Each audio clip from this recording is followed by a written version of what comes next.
السلام علیکم، میں ہوں آپ کا ہوسٹ ارسلان۔ امید کرتا ہوں آپ سب خیریت سے ہوں گے۔ ایک بار پھر آپ کی خدمت میں حاضر ہوں ایک اور نئی کہانی کے ساتھ۔ امید کرتا ہوں آپ لوگوں کو پہلی والی اسٹوری پسند آئی ہوگی۔ اگر آپ چاہتے ہیں کہ ہم آپ کی کہانی اپنے چینل پہ نریٹ کریں تو ہمیں ریٹن یا وائس فارم میں نمبر پہ یا ای میل پہ سینڈ کریں۔ آج جو میں آپ کو قصہ سنانے والا ہوں وہ انڈیا کے راجستھان میں واقع بانگر کا ہے۔ اگر آپ نے ہمارا چینل ابھی تک سبسکرائب نہیں کیا تو ابھی سبسکرائب کریں تاکہ آپ لوگوں کو ہماری ویڈیوز پہلے دیکھنے کو ملے۔ تو چلیے قصہ سنتے ہیں۔ تو قصہ کچھ یوں ہے کہ بادشاہ مدھو سنگھ نے 16ویں صدی میں بانگر قلعہ بنوایا۔ مدھو سنگھ اکبر کے کمانڈر مان سنگھ کے چھوٹے بھائی تھے اور اپنی فوج میں اپنے جنرل کے عہدے پہ فائز تھے۔ 300 سال پہلے اس چھوٹے سے قصبے کی آبادی 10,000 کے لگ بھگ تھی۔ یہ قلعہ اس زمانے میں پہاڑوں پہ بنایا گیا تھا۔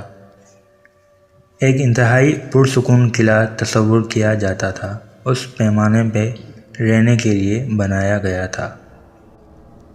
اس وقت اس قلعے میں بہت سے مندر اور دروازے بنائے گئے تھے۔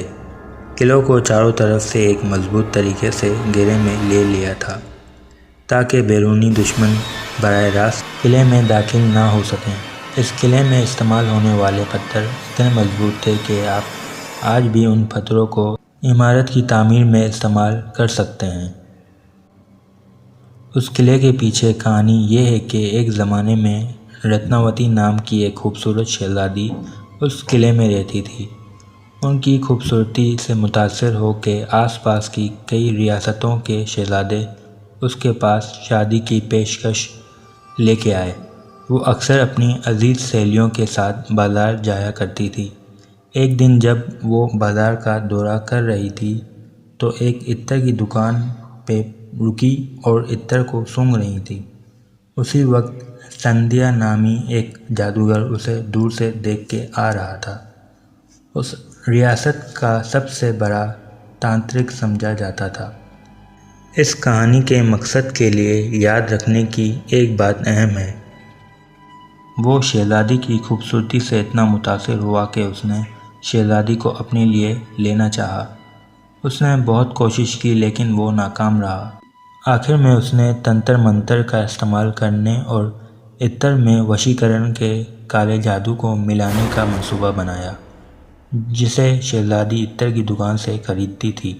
راجکماری کے جاسوسوں کو اس کا علم ہوا اور شہزادی کو بتایا، جس نے عطر کو زمین پہ گرا کے اسے توڑ دیا۔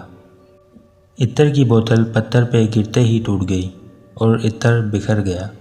اس عطر میں ساندھیا نے اپنی پوری زندگی تنتر منتر کے علم کو اس کے اندر ڈال دیا تھا، لیکن یہ صرف ان کا علم ہی نہیں تھا جو عطر پہ تھا بلکہ اس کی زندگی بھی تھی۔ اس لیے عطر گرتے ہی جادوگر مر گیا۔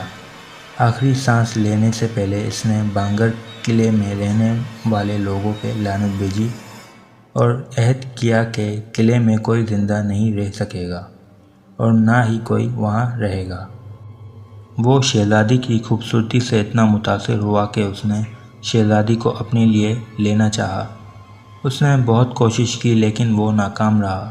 آخر میں اس نے تنتر منتر کا استعمال کرنے اور عطر میں وشیکرن کے کالے جادو کو ملانے کا منصوبہ بنایا جسے شہزادی عطر کی دکان سے خریدتی تھی۔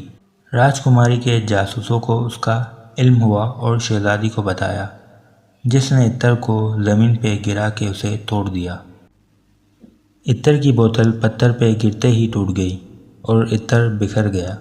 اس عطر میں ساندھیا نے اپنی پوری زندگی تنتر منتر کے علم کو اس کے اندر ڈال دیا تھا، لیکن یہ صرف ان کا علم ہی نہیں تھا جو عطر پہ تھا بلکہ اس کی زندگی بھی تھی۔ اس لیے عطر گرتے ہی جادوگر مر گیا۔ آخری سانس لینے سے پہلے اس نے بانگر قلعے میں رہنے والے لوگوں پہ لعنت بھیجی اور عہد کیا کہ قلعے میں کوئی زندہ نہیں رہ سکے گا اور نہ ہی کوئی وہاں رہے گا۔ تانترک کی لعنت کی وجہ سے اس کی موت کے دوسرے دن بانگر قلعہ اور عجب گڑھ کے درمیان خوفناک جنگ ہوئی اور جس میں بانگڑ کی رانی رتناوتی سمیت تمام شہری مر گئے۔ مرنے والوں کی روحیں آج بھی بانگڑ قلعے میں گھومتی ہیں۔ اس قلعے کے بعد بہت سے بادشاہ یہاں رہنے کے لیے آئے لیکن وہاں نہ ٹھہر سکے۔ آج بھی وہاں 6 بجے کے بعد کسی کو جانے نہیں دیا جاتا۔ انڈیا کی حکومت نے باقاعدہ وہاں ایک بورڈ لگایا ہے کہ کوئی اس جگہ پہ 6 بجے کے بعد نہیں رکے گا، یہ بند ہوتا ہے۔ آج بھی وہاں ایسا محسوس ہوتا ہے کہ لوگ باتیں کر رہے ہیں یا کوئی ایسی عورت دکھتی ہے جو اتنی خوبصورت اور زیورات میں لپٹی ہوئی ہوتی ہے۔ آج بھی وہ قلعہ بہت خوفناک منظر پیش کرتا ہے۔ تو یہ تھا آج کا واقعہ۔ اگر آپ کے پاس ایسی کوئی ہارر کہانیاں ہیں تو ڈسکرپشن میں دیے گئے نمبر پہ سینڈ کریں۔ شکریہ۔